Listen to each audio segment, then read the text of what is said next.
تلنگانہ کے ضلع منچریال میں بلدیہ کی انہدامی کارروائی۔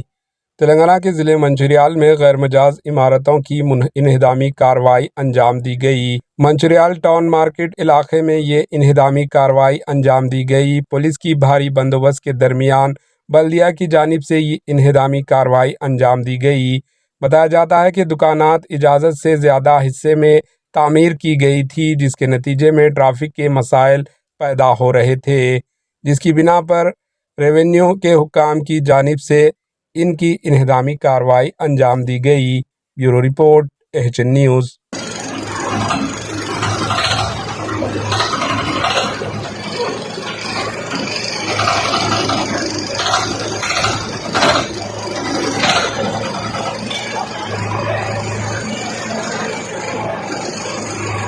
AHN نیوز کو لائک کریں، شیئر کریں اور سبسکرائب کرنا نہ بھولیں۔